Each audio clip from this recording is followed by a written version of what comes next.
Okay, continue with video number 2. Video number 1, we stop at the function of controller. So the function of controller is to control the output voltage and output current yang akan pergi kepada load, itu alat-alat electrical lah. Jadi kalau dia that's why dia ada reference here sih. Reference here, so meaning that the controller they refer to the output and output voltage and current that will be fed to the load. Okay, ini block diagram ni dia cuma ada 2 block aja, power processor and controller. Ini bulat-bulat ni tak payah, kita tulis saja sini tak perlu nak bulat. Kan awak tak letak bulat pun tak apa, ataupun bulat ni awak nak gantikan 4 segi pun tak apa. Sama juga dengan sini bulat, tak letak tak lukis bulat pun tak apa. Awak nak lukis 4 segi pun tak apa, nak lukis bulat pun juga tak apa. Nak macam diagram ni pun tak apa. Sebab kalau input is input lah, input power, voltage, input voltage, input current. Output is output power, output voltage, output current. Okay, okay dah. So please draw the block diagram. So you can provide the space to draw the block diagram, because block diagram is important. Okay, note number 6. Power electronic systems are virtually in every electronic device. For example, okay, commonly there are 4. Okay, okay, kita look at DC stroke DC, meaning that DC to DC converters. Actually is kalau tulis macam ni, DC stroke DC, cara kita baca adalah DC to DC converters. So another name of DC to DC converters is chopper, kan? So chopper are used in most mobile devices. Example, mobile phone, PDA, and etc. lah. Mobile for mobile devices, including the PlayStation, our handphone. Okay, are used in mobile devices to maintain the voltage at a fixed value whatever the charge level of the battery is. So these converters are also used for electronics isolation and power factor correction. So actually the word are used in actually indicate the application. Application for DC to DC converters or chopper for mobile devices, for example, and other than that is used for electronic isolation and power factor correction. So application dekat mobile phone, yang kat sini also used for electronic isolation and power correction ni, another application lah. So dia punya function kan, okay, dia punya function chopper ataupun DC to DC converters ni adalah to maintain the voltage at fixed level. So that's nanti kita tengok ini DC to DC converters, meaning that input signal is DC. For example, let's say voltage, kita ambil voltage kan, input signal input voltage is DC, output also DC. Kenapa? Input DC, output pun DC. So the function is to maintain the voltage at fixed value. That is the function DC to DC converters or chopper. Kalau yang mobile devices, electronic isolation and power factor correction, that is example of application.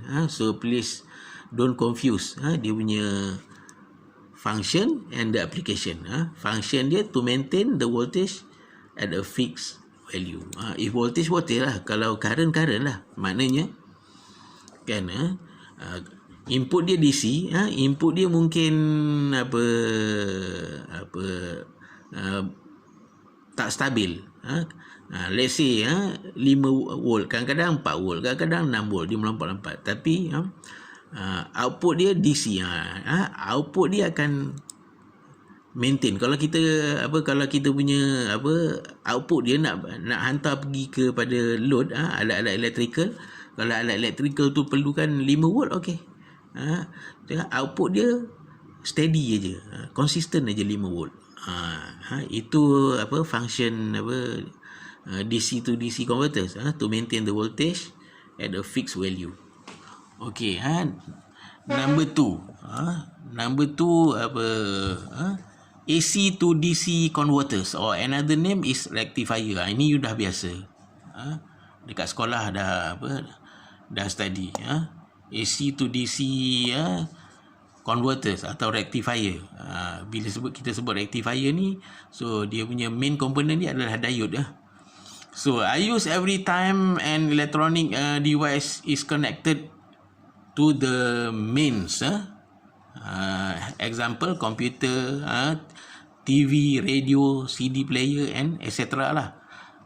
Kalau kita tengok kita punya radio, TV kat rumah tu, supply kita ambil daripada TNB.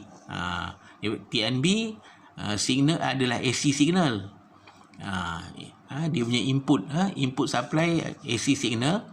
Lepas tu dia masuk ni AC to DC converter ataupun rectifier.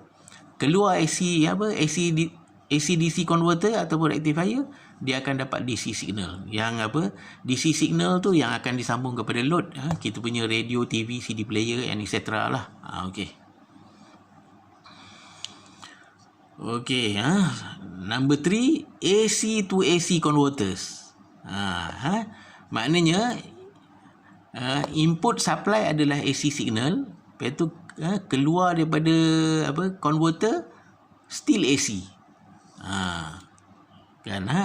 AC to AC converters, or another name we call AC voltage controller, or short form AVC, are used to change either the voltage level or the frequency.